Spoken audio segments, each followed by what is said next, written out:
Nous voici donc pour notre deuxième partie qui va consister à supprimer les lignes de jointure de l'épaule et de l'avant-bras. Donc on pouvait constater, on a une assez grosse vilaine ligne de jointure qui va d'ici à là. On la retrouve un petit peu derrière, mais derrière elle est cachée par les deux pièces qui sont là, donc c'est pas vraiment le problème. Et également celle de l'épaule, que vous pouvez constater ici dessous.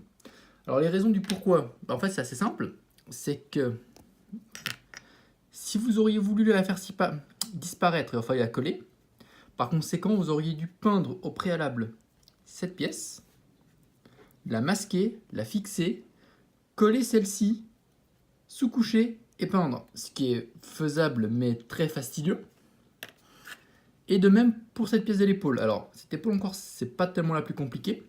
Le bémol, c'est que sur ce kit, en fait, on a un petit mécanisme ici qui vient se greffer sur l'épaule là. En gros, si vous décidez de supprimer cette ligne de jointure ici, bah, celle-ci, en fait, vous avez l'impossibilité, entre guillemets, de redémonter cette pièce. Pour commencer, pour le bras, ce qu'on va faire, on va juste simplement démonter le bras. Alors, on va juste remettre ça pour pas que ça se perde. Voilà. Donc, on peut simplement constater qu'en fait, c'est juste le cylindre ici présent qui maintient la pièce. Sauf que à l'avant, la pièce ne peut pas aller plus loin, car obstruée par le cache et les connecteurs ici présents, pas surtout ce connecteur ici. Donc l'idée est très simple. L'idée c'est qu'on va simplement trancher ici en bas, comme ça latéralement, plutôt verticalement plutôt, et ensuite simplement fixer cette avant-partie, cette partie de l'avant-bras et le cache. Donc pour ça, on va déjà commencer par la démonter parce qu'en plus c'est assez compliqué. Donc la pièce qui nous intéresse c'est surtout celle-ci. Donc nous allons la trancher et la refixer. Alors pour ce faire, c'est ça, vous pouvez utiliser, alors moi personnellement je vais utiliser une petite scie Tamiya, comme ceci. C'est des petites scies qui sont présentées sous ce format là, hein. Donc il suffit juste de les déclipper et les rajouter sur un support. Dans le cas où vous ne disposez pas de ce genre de choses, vous pouvez simplement utiliser un cutter. Pour ma part, je vais y aller avec celui-ci, avec la scie. Donc vous allez voir, rien de bien compliqué. Il nous faut également épargner ce petit connecteur ici, car c'est celui-ci qui nous fait tenir certaines pièces de l'avant-bras. Donc pour ce faire, on va juste se mettre à peu près droit. Voilà, donc vous pouvez constater que nous avons simplement scié la pièce en deux. Ensuite, on récupère les pièces qui nous intéressent, en l'occurrence notre super avant-bras. Donc ça se fixe comme ça. Voilà, simplement. On recale la deuxième pièce, comme ceci. Voilà, ça normalement, c'est ce qu'on obtient. Nous allons remonter le mécanisme. Voilà, normalement c'est comme ceci. Voilà, et on obtient quelque chose de comme ça. Donc là, on aurait peint chaque pièce individuellement, et je veux dire, et ensuite il suffirait juste simplement d'y aller. Hop, on entend le petit clic, et la pièce est remise en place. Voilà, donc après, vous pouvez simplement retirer dessus, hein. Hop là, et la pièce elle ressort. Par contre, faites-le peut-être pas trop souvent, parce que probablement avec le temps, ça peut élargir un petit peu. Et du coup, vous serez obligé à la fin d'y remettre quand même un petit point de colle à l'intérieur et mettre votre pièce comme ceci. Et là, du coup, vous êtes sûr que la pièce, elle bougera plus tant que ça casse pas. Mais en principe, il n'y a pas de raison à que ça vienne à casser. Donc ça concernait le bras. Donc là, à présent, vous avez vu comment on fait pour pendre ces deux pièces indépendamment l'une de l'autre. Maintenant, nous allons nous pencher sur l'épaule. Alors l'épaule est à peu près le même principe. On peut voir simplement que cette pièce-ci viendrait se greffer sur ce joint-là. Donc idéalement, on peut faire une encaille assez similaire pour ensuite forcer le passage ici. toute façon, une fois cette pièce montée, ben, on verrait rien en fait. Donc pour ce faire, nous allons simplement démonter ceci. Voilà. J'ai marqué au préalable un petit peu la pièce pour savoir de quel côté il faut trancher. Et comme j'avais dit, si vous n'avez pas la scie, vous pouvez aisément utiliser votre cutter. Hein. Donc vous allez juste commencer gentiment comme ça. Hop là. Voilà, une petite entaille. Hein. Vaut mieux enlever peu au début et agrandir à mesure. Parce que si vous vous plantez, bah au moins vous pouvez toujours corriger. Bon là on voit clairement que c'est trop petit. Ça rentrerait clairement pas. Donc on enlève encore. Hop. Bon là j'ai peut-être trop enlevé peut-être. Ou peut-être pas. Voyons voir. Non, voilà, parfait. Voilà.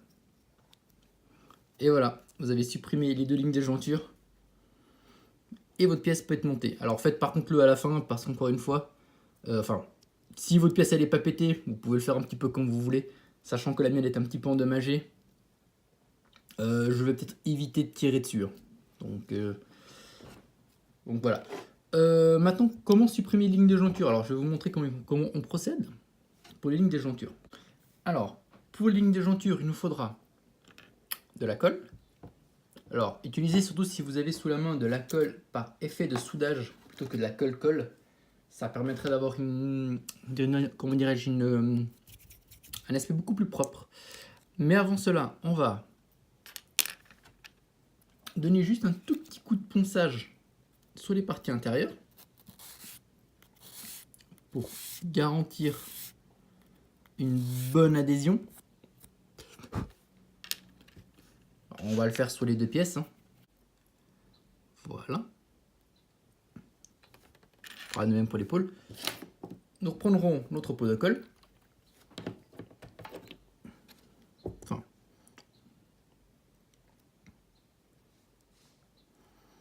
Voilà. On n'en a pas besoin de mettre dessous. Hein. Et moi personnellement, je procède comme ça.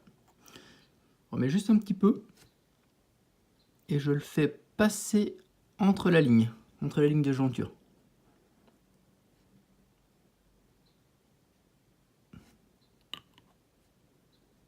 Alors, c'est de la colle de soudure donc. Hein. Le problème, c'est que c'est une colle assez volatile. Hein. Si vous en mettez pas assez, vous allez à peine en mettre, ça va limite déjà s'évaporer. Une fois que vous avez mis votre dose nécessaire, hop, vous refermez et vous serrez. Et je constate que j'en ai mis plein dessus. Voilà. Donc là, on laisse sécher. On va faire pareil pour l'épaule. Hein. Et on se revoit dès que c'est sec. Alors, nous voilà. La colle a finalement séché. Comme vous pouvez constater, en séchant, ça nous a donné une sorte de petit relief.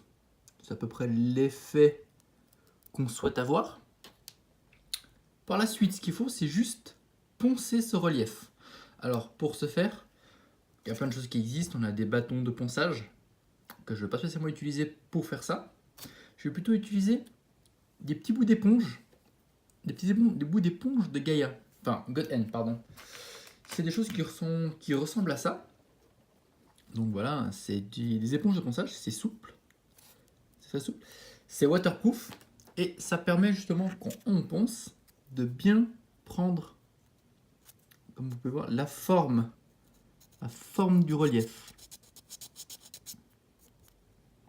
Et ensuite, il faut juste poncer ce petit surplus, ce qui va nous donner une pièce propre et lisse.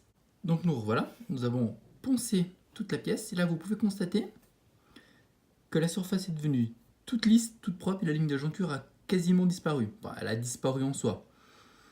Si toutefois vous optez pour la peinture complète, là vous allez voir que plus aucune marque. Alors, par contre, ce qui s'est passé, c'est que simplement on a cette ligne de moulage qui est là, donc le panel, qui malheureusement a un petit peu été effacé à cause du ponçage.